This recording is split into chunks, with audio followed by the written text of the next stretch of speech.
I start from where we've just started, Chesil Beach car park, and I walk the 8 miles along the beach down to Ferry Bridge, and I'm watching the strand line all the way along, looking for dead seabirds. There's usually a strand line right along the top from where a high tide has pushed everything up. That would be like the highest strand line of the winter, but there's quite likely to be another strand line just below that crest there, so still quite high up the beach, but not as high as we are, because I mean, as you can see, it's quite a big drop down there. What's that bird out there? It's a great crested grebe on the sea out there. And then there'll be one right down on the lower shelf from the, like perhaps today's high tide, you know. So I'm trying to keep an eye on all of the strand lines as I go along. The RSPB every year, late February, run this nationwide beach bird survey, and everybody's out counting dead birds on their stretch of coast and monitoring or recording whether there's any oil on the dead birds they find. So it's like an index of oil pollution, really.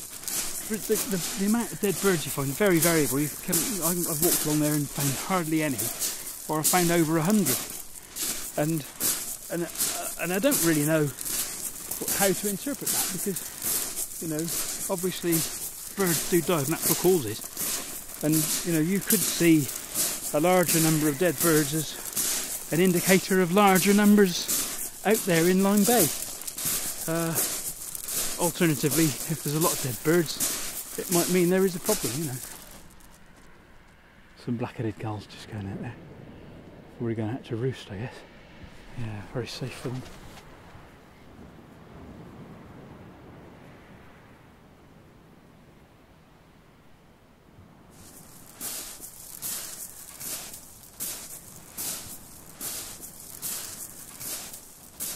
Other than when the Napoli came around that year, I did have quite a few oiled ones, but most years it's only a minority that I've got any oil on. I suspect most of them are probably birds that have just not found enough food, which is bound to happen, you know. Species, condition, how long it's been on the beach, has it got any oil on it? I mean, that's what it's all about, gathering that information. I'll have a look enough to identify it and check it for rings, because you get ringed birds. I've had dead guillemots and razorbills along here with rings on that have come from Irish Sea breeding sites, like off southern Ireland and off western Scotland. And a great skewer as well, a ringed great skewer that was from, I think it was from Unst in Shetland.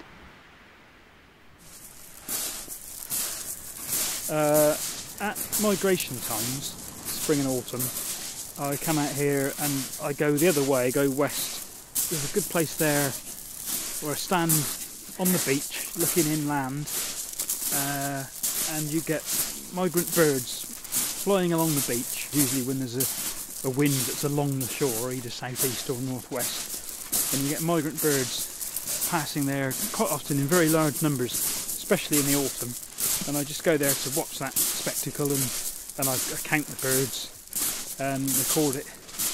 I've been doing that for about sort of probably 12 years there. You know, to see birds actively migrating, it's quite thrilling. This stuff's quite weird, isn't it? This is these lumps, I think they're peat. I've been told they're peat, probably from something to do with the undercliff to the west of us. I don't really know how they wash up, but obviously they do wash up. Oh yeah, there is a gull roost out there. A little pack of gulls settled on the sea, where that one just taken off from there.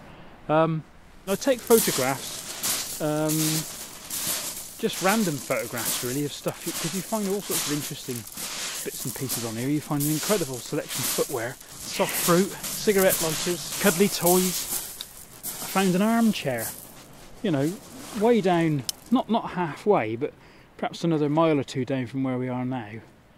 There was an armchair on top of the beach, and there was an empty bottle of, I think it was vodka, near it. I mean, the vodka might have been completely unrelated to the armchair, but it just looked like somebody'd been sat there having a bottle of...